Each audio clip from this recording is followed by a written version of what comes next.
Assalamualaikum Ustaz Azli bin Tarmuji, saya Narasida binti Roslan, nombor kad pelajar 2021110587. Saya Meldy Queen Abar, nombor kad pelajar 2021100971. Saya Nur Farain Natasha binti Nicholas, nombor pelajar 2021112205. Saya Nur Natasha Alia binti Suransa, nombor kad pelajar 20211240057. Dan saya Nuzulaika binti Saidi, nombor kad pelajar 2021124361. Kami dari kumpulan 9 akan membentangkan fahaman Islam liberal. Pengenalan Islam liberal. Sebaik-baik cara untuk kita memahami sesuatu konteks, kita haruslah bermula dari memahami maksud akan perkataan itu sendiri. Sebagai contoh, liberal yang dasarnya dari perkataan liber, yang bermaksud bebas dan tidak terikat atau terkokong. Perkataan ini juga berasal dari bahasa Latin, yaitu liberalis, yang membawa maksud kebebasan dan sifat seorang yang merdeka. Istilah bebas yang digunakan ini bukanlah bermaksud bebas dari penderitaan, akan tetapi ia membawa maksud keinginan untuk mendapat kebebasan yang lebih daripada apa yang tertulis dalam syariat Islam. Maka dengan itu, fahamlah kita bahawa gerakan liberal ini merupakan sekelompok individu yang berpegang dengan fahaman liberalisme yang bersifat bebas dan terbuka kerana ingin menegakkan hak kebebasan manusia sehingga akan sanggup untuk merubah fahaman yang ditetapkan oleh agama mereka sendiri dan menghasut orang lain untuk mengikut gerakan mereka. Orang-orang yang menerima dan mengamalkan fahaman liberalisme ini digelar sebagai seorang liberal, dan tindakan yang dilakukan oleh mereka ini boleh dianggap sebagai serangan halus yang boleh mengelirukan fahaman masyarakat terhadap perkara yang benar atau buatan semata-mata di masa akan datang. Sejarah liberal Islam. Lahirnya Islam liberal ini bermula daripada kewujudan kelompok pemikir yang ingin mengubah dasar Islam dari sudut ajaran dan nilai yang tertulis dalam Al-Quran dan Sunnah demi menegakkan hak manusia mengikut keadaan semasa, khususnya dari negara barat. Jika dilihat pada masa kini, terdapat banyak pengeluaran buku dan usaha yang telah dilakukan untuk mengubah dan menghasut pemikiran masyarakat Islam, dan ia juga secara tidak langsung merupakan langkah atau usaha untuk menjatuhkan agama Islam. Antara buku keluaran gerakan tersebut termasuklah Liberal Islam by Charles Guzman dan Islamic Liberalism by Leonard Binder. Kemunculan idea liberalisasi ini pada awalnya telah muncul terlebih dahulu sebelum ada sebarang pengeluaran buku, iaitu di awal abad lagi, tetapi dalam lingkungan yang kecil dan tidak tersebar luas. Namun, jika dilihat pada hari ini, mereka telah berjaya berkembang dan memasuki ke dalam semua bidang kehidupan, termasuklah ekonomi, budaya, politik, dan agama. Gerakan liberalisme ini berluasa sehingga ke Timur Tengah dan sudah tidak lagi asing kerana terdapat dalam pelbagai agama dan menggelar diri mereka sebagai contoh Yahudi, Kristian, dan Islam liberal. Kemunculan Yahudi dan Kristian liberal berlaku terdahulu dan tersebar secara halus. Setelah kemunculan mereka, barulah diikuti dengan Islam liberal, di mana mereka menzahirkan diri mereka sebagai individu yang tidak menolak agama, namun di belakang mereka mengkaji semula isi Al-Quran, syariah dan hukum hakam demi mengubah isi tersebut agar mereka dapat menggugurkan hukum yang sudah tidak lagi sesuai dengan keadaan semasa dan tidak berpihak kepada hak kebebasan manusia. Sehingga hari ini, anasir ini masih lagi berkembang dan akan terus mengancam kedudukan pemegang agama yang betul. Penggerak Islam liberal yang pertama ialah Comengo. Comengo ditubuhkan oleh masyarakat sivil pada tahun 2008 dan mereka berpendapat bahawa budaya barat seperti menggalakkan LGBT tidak salah sama sekali untuk dipraktikkan dan disokong. Kerana bagi mereka, hak kebebasan untuk memilih agama dan berfikir secara terbuka perlu ditegakkan selaras dengan peredaran zaman. Justru itu, penggerak ini menuntut agar undang-undang di Malaysia digubal untuk memberi hak kepada golongan LGBT, murtad dan sebagainya. Penggerak Islam liberal yang kedua di Malaysia ialah Sisters in Islam, SIS. Pertubuhan ini tidak asing lagi di Malaysia kerana aktiviti dan gerakan mereka yang aktif dan berleluasa. Pertubuhan ini diasaskan pada tahun 1988 dan pengasasnya terdiri daripada ilmuwan dan ahli profesional seperti pensyarah, ahli falsafah dengan ilmu yang tinggi dan pengaruh kuat.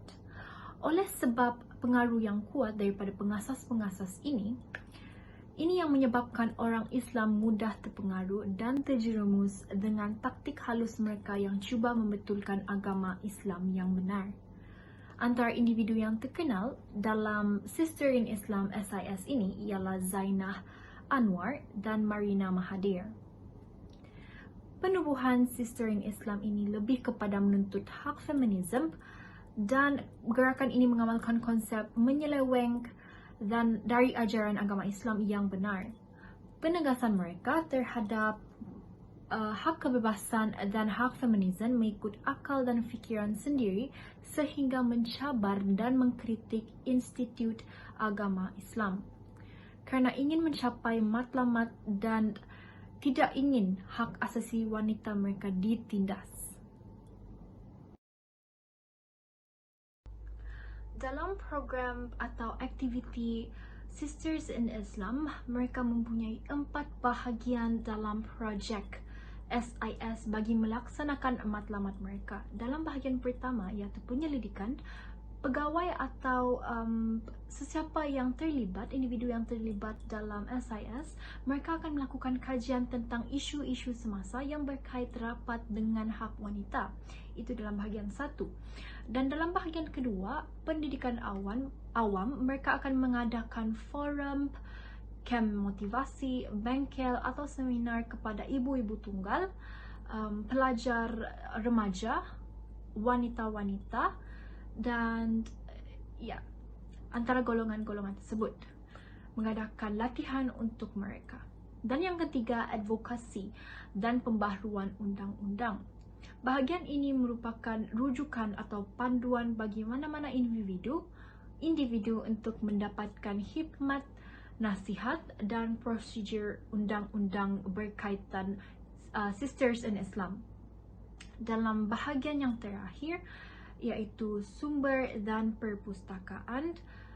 Dalam bahagian ini, sumber-sumber Sisters in Islam, pegawai atau individu yang terlibat akan mengendalikan laman web SIS bagi menjawab sebarang pertanyaan melalui akhbar atau laman sosial daripada pengikut-pengikut mereka, pengikut Sisters in Islam. Dan untuk bahagian perpustakaan pula, pengasas-pengasas Sister in Islam mempunyai terjemahan buku-buku hasil tulisan tempatan dan luar negara. Mereka antara 3 buku yang dihasilkan. Pertama, Muslim Women and the Challenge of Islam Extremism oleh Norani Othman. Yang kedua, Pelik Tapi Benar Dalam Solat oleh Abdul Rahman Muhammad. Yang ketiga, Quran and Women Rereading the Sacred Text from a Woman's Perspective oleh Aminah Wadud. Dalam buku Muslim Women and the Challenge of Islam Extremism, telah dikatakan menyimpang dari Jabatan Kemajuan Islam Malaysia iaitu JAKIM. Oleh itu, penggerak golongan Islam liberal ini dibantah oleh Institut Agama Islam kerana dipercayai selain menuntut hak feminisme, motif mereka adalah untuk mengubah Malaysia ke arah kebebasan tanpa dikongkong pegangan Islam. Menganut fahaman pluralisme bermaksud fahaman semua agama sama dan benar. Semua agama adalah satu bagi mereka. Seperti mana ditegaskan oleh Ulil Absar Abdallah yang merupakan penyelia jaringan Islam liberal di Indonesia. Di Malaysia, gerakan liberalisme disokong dengan cadangan yang diberikan oleh penumbuhan Interfaith Commission. Interfaith Commission IFC juga dikenali sebagai Interreligion Council IRC.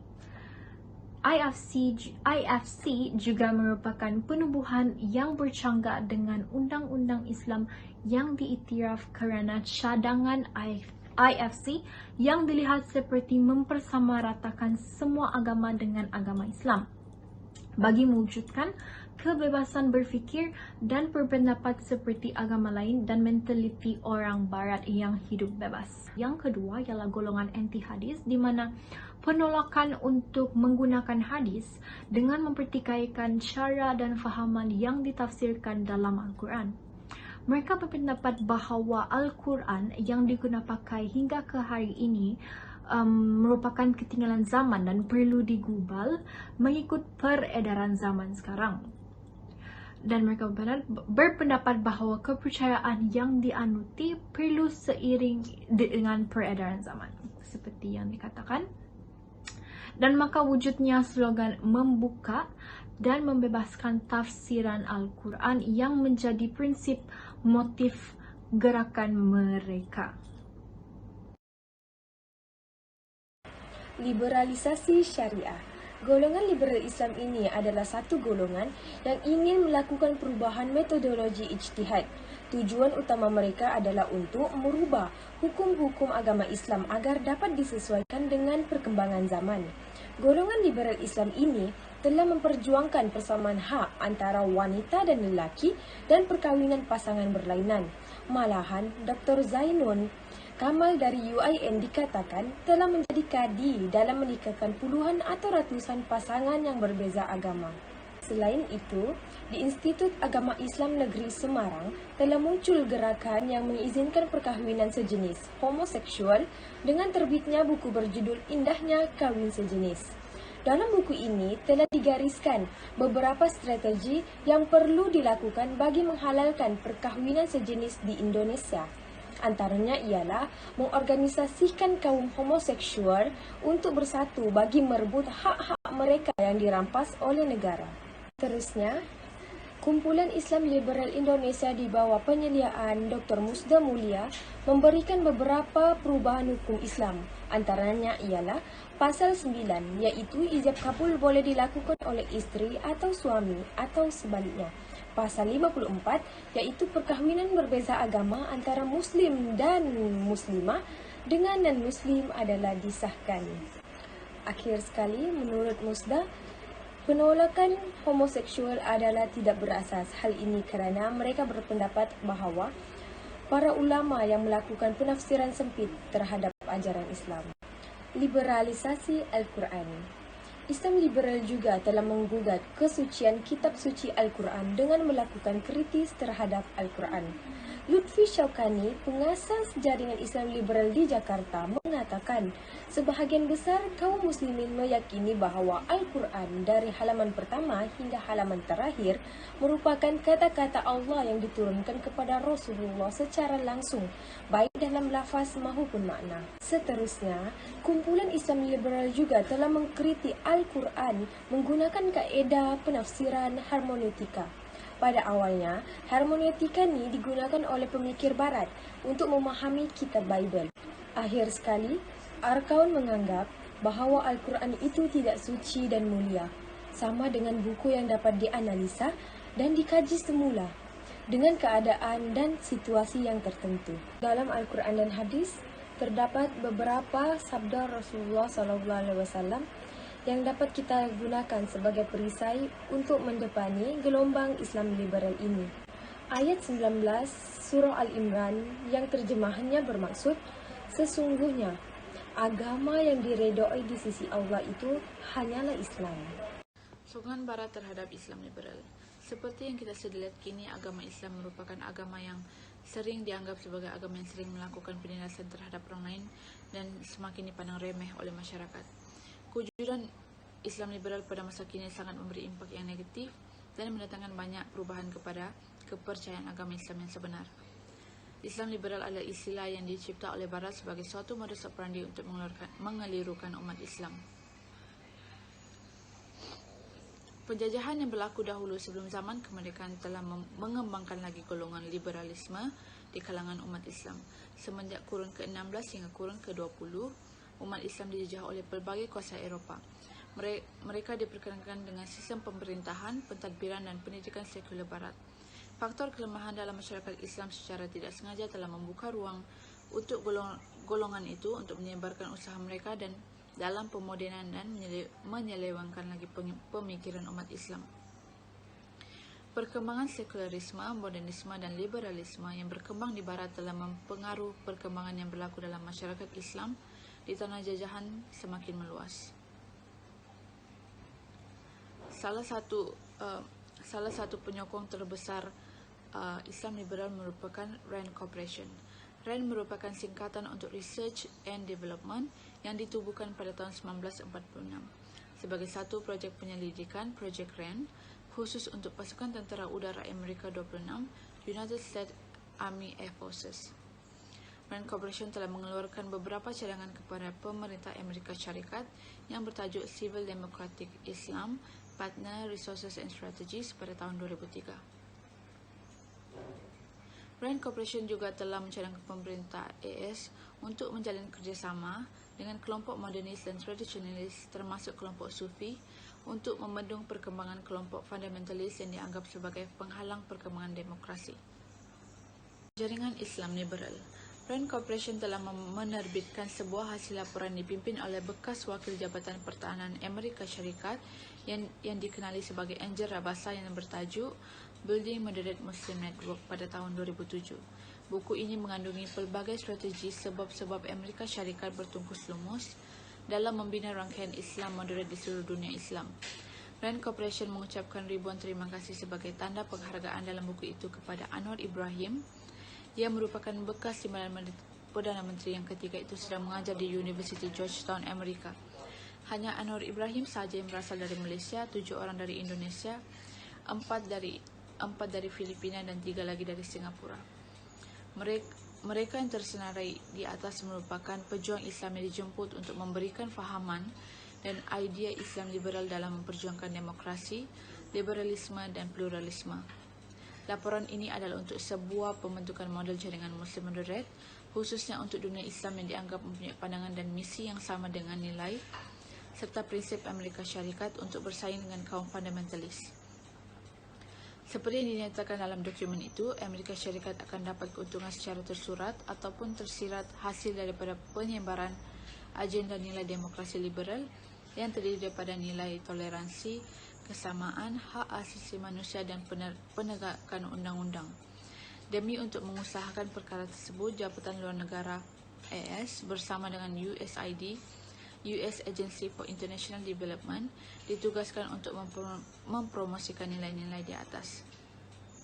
The Asia Foundation sendiri telah dianggap sebagai organisasi yang paling berjaya dalam menjalankan misinya sehingga modus operandinya dijadikan sebagai model penyebaran nilai demokrasi liberal di Timur Tengah.